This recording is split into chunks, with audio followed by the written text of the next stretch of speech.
What a headshot! What a head! How's it, guys? This is Dayvy, FPL, and welcome back to the Fantasy Premier League video here on my channel. Now in this video, I'm going to take you guys through my ultimate guide for the upcoming Game Week 11. So first of all, please do remember the deadline for Game Week 11 is going to happen on Friday evening. This might be morning on Saturday or afternoon on Friday, depending where you guys are around the world. But please make sure that you guys have an alarm or notifications for the upcoming deadline.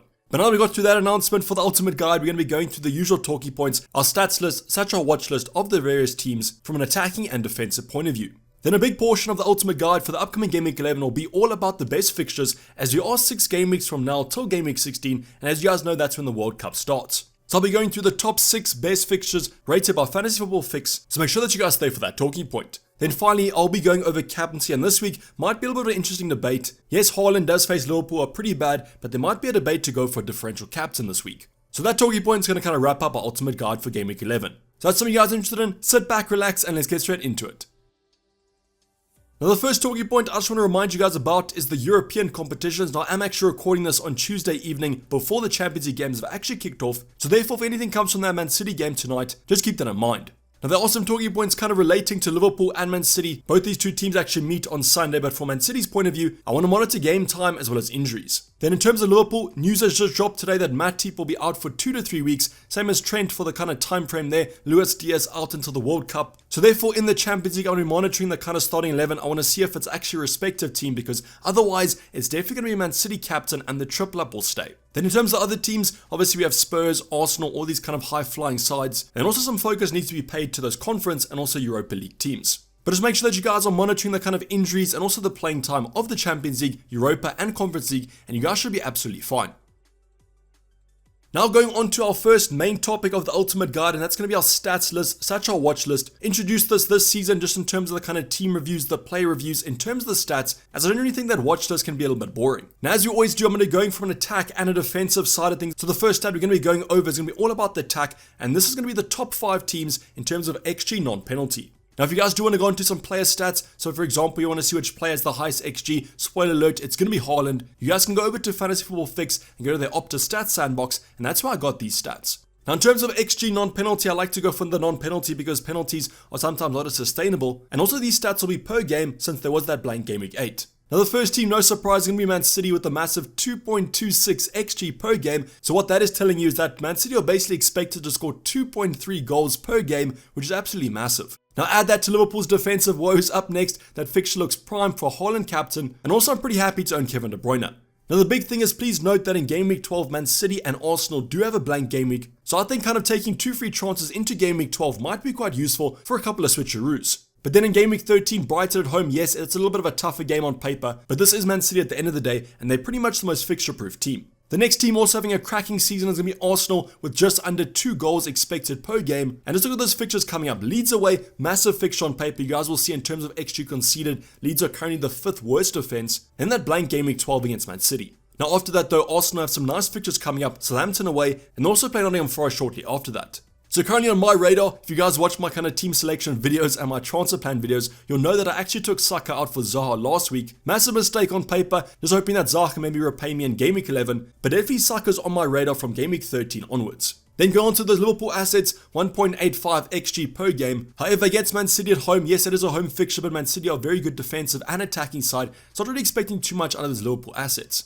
But when you guys do look at the best fixtures, you'll see that Liverpool have some nice fixtures coming up. West Ham at home, pretty tough one, but then Nottingham Forest away, where I think they might actually rival Man City for captaincy. But just so that you guys don't lose faith in Liverpool completely, if you own a Mo Salah, I would just keep hold of him. If you want to bring in a Darwin Núñez now that Diaz is out, maybe even a Jota, they could all be options, and they still are at least getting some XG per game. We're then going to move on to the teams that are slightly more out there. The first one's going to be Newcastle, who were actually on our Ultimate Guide stats list last week. So they maintained that good form after a 5-1 win against Brentford. So with 1.77 XG per game, if you guys listen close, you can kind of hear my tears of Isaac's injury, because I did own Isaac on that Game Week 8 wildcard. Unfortunately, he did get injured, so you can't reap the rewards of this high XG. Now saying that though, Newcastle's fixtures upcoming aren't as strong. United away, Everton at home, and then Spurs away. A little bit of a tough run there, so I wouldn't recommend getting too many of their attackers. Then the final team is going to be Brighton, and I just wish that Graham Potter actually stayed at Brighton. I wanted to see how high this team could get, because they have a top 5 defense and a top 5 attack at the moment. So 1.48 XG per game, and you guys can understand why people are looking to bring in Trossard, especially with that Game Week 12 fixture against Nottingham Forest at home. Now in Game Week 11 they also do face Brentford, a nice fixture on paper there, but unfortunately in Game Week 13 it's Man City away. But still really happy to see Brighton and Newcastle here because they are kind of shifts from the traditional top 3.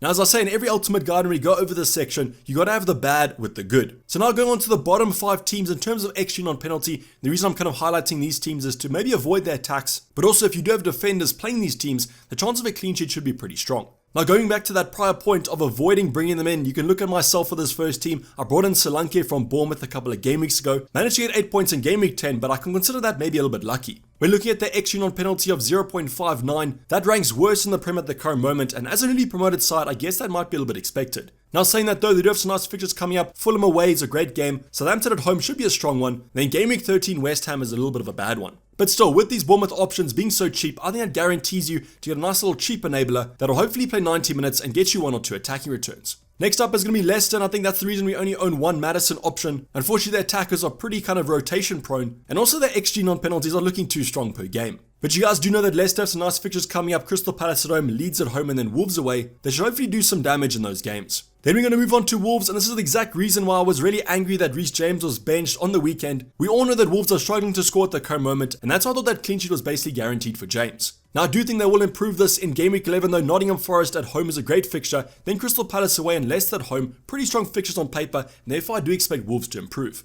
Now which options to kind of go for from an attacking point of view are quite tough. I would have suggested Pedro Neto, but unfortunately he's currently injured. We're then going to include another newly promoted side, Nottingham Forest. So Nottingham Forest managed to escape this kind of bottom 5 for the opening couple game weeks, but they've made their debut in the bottom 5 teams for XG non-penalty. And unfortunately with these Nottingham Forest attackers, their fixtures upcoming are super tough. Wolves away, Brighton away, and then Liverpool at home. I'm not expecting too many attacking returns from these assets. And then to kind of complete our 3 newly promoted sides, I'm going to include Fulham here, and they come in with 0.93 XG per game. Now the Fulham assets do have nice fixtures coming up, and that's why I do need Mitrovic to be back to full fitness, because Bournemouth at home, Aston Villa at home, and then Leeds away are great fixtures on paper.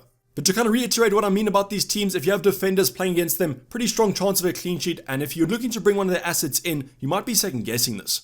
But now having gone over the kind of attacking form, I'm going to be going over the defensive form. I will be running through these teams quite quickly because the kind of bottom 5 attacks usually replicate the bottom 5 defenses, and so on and so forth with the top teams. Now we have seen Man City return to the top of the defensive ratings. If you guys do recall last week, Arsenal actually had a lower XG per game than them, but that fixture against Southampton and home made Man City return. So 0.69 XG conceded per game, which is really low, and I don't exactly know what's going to happen in that Liverpool game. But I do think at the current moment the attackers from Man City are more valuable than the defenders, and that's why I think only Cancelo might be enough. We've already spoken about Arsenal. They're going to come in second here with 0.76. That Liverpool game made them slightly drop, but they have some nice fixtures coming up from a defensive point of view. Then we already mentioned that Brighton have a top 5 defense and a top 5 attack, so they come in with 0.97, so just under 1 goal per game expected. And over the next 2, I think they might even keep clean sheets. Then we will have a surprise entry, almost West Ham United, coming in with just under 1 XG at 0.99. Now West Ham might be struggling to keep clean sheets at the moment, but at least they do have some good defensive stats, and as a Kurt Zuma owner, that's nice to see. I think against Southampton in Game Week 11 and then Bournemouth in Game Week 13 might be clean sheets, and who kind of knows, with Liverpool, they might even keep one as well. Then the final team to go over, all you Perisic owners might be a little bit sad at this after him getting benched in Game Week 10, but I am confident of him for the future, and that's going to be Spurs coming in with the 5th best XG conceded.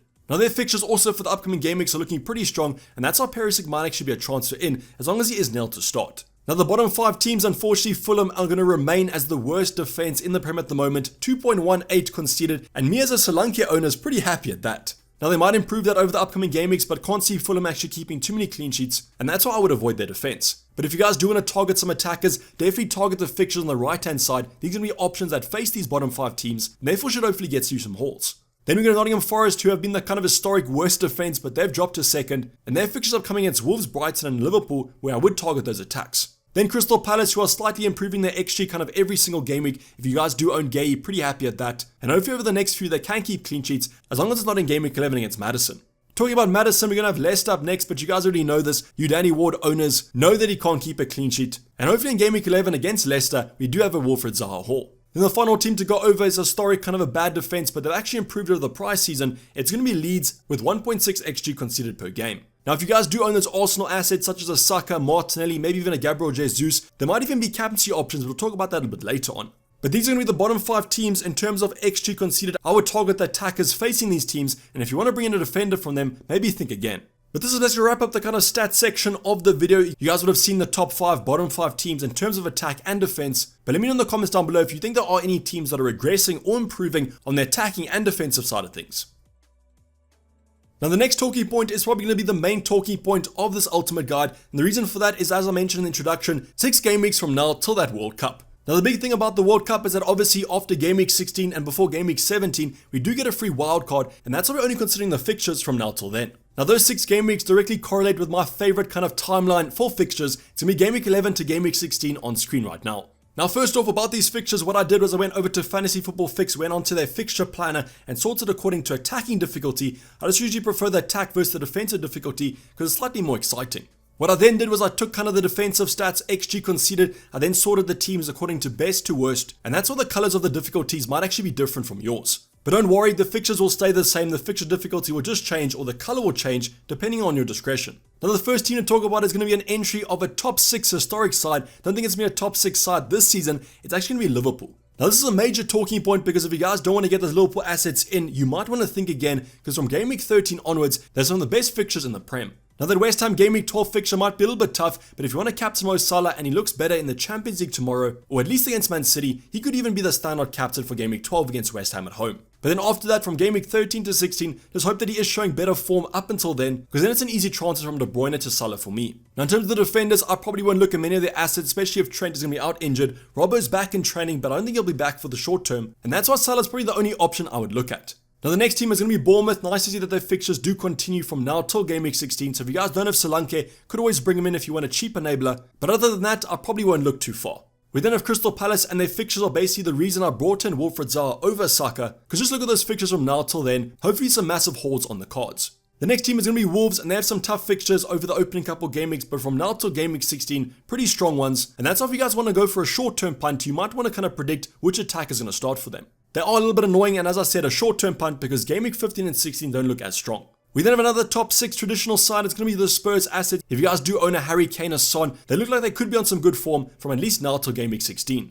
Now this is another kind of interesting debate to go for because I've seen some options with the Salah, with the KDB. Might it actually be better to go for a Son or use the funds to get a Kane because they have some nice fixtures coming up and both these two assets generally tick along quite nicely. But I guess it's going to be a debate of kind of the fixtures of Liverpool versus kind of a Spurs form and fixtures point of view because Bournemouth in Game Week 14 and Leeds in Game Week 16 look quite attractive. Then the final team to go over is going to be the reason why I want Mitrovic to be back to full fitness. It's going to be Fulham with a lovely run up until about Game Week 15. So Game Week 15 especially doesn't look as strong, but we can simply bench Mitrovic because he isn't the most expensive option.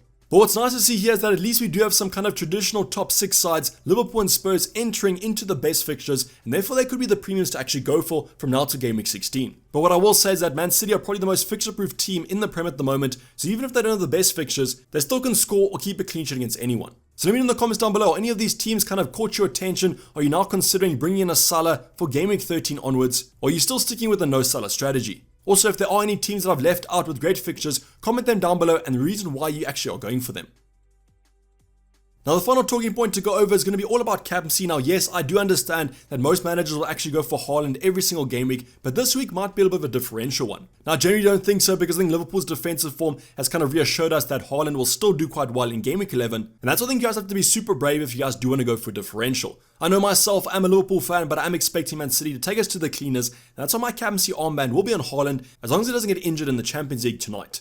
But there are a few other alternatives to actually go for. If you guys are going to go differential, I don't think you have to look too far. I think you can go for a secured option like a Harry Kane. Because as I said previously, everyone's going to captain Haaland, so Harry Kane will be a massive differential. So Harry Kane has Everton at home, a pretty strong game week. Everton actually have a pretty bad XG conceded, even though they have only conceded a few goals and have one of the best defensive forms in the Prem. So if you guys are a stats manager, you'll know that Everton's defense is not as good, and Harry Kane should hopefully do quite well against them at home. Now there are some other differentials already spoken about, those Arsenal assets, a Gabriel Jesus, a Martinelli, a Saka could even be captaincy considerations with that lovely Leeds away game. So I guess there's a debate of Harry Kane versus going for a Saka or Martinelli, and that's why I do prefer Harry Kane because with everyone captaining Haaland, Harry Kane will still be massively differential. But let me know who you guys are captaining down below. As I said myself, I'm going for Erling Haaland. I just think this is pretty much the best time to play Liverpool, and Haaland's on great form. But if you are Maverick, I want to see you captaining down below. I want to see which of you guys actually has that massive courage. But this is the best wrap of the video, guys. Hope you did enjoy it. Please don't forget to like it, video, and subscribe if you haven't subscribed yet. I'll be seeing you guys for the team selection coming up tomorrow. Otherwise, keep your eyes on the deadline on Friday. But I'm going to sign off today, the FPL, and I'm out. Cheers, bye.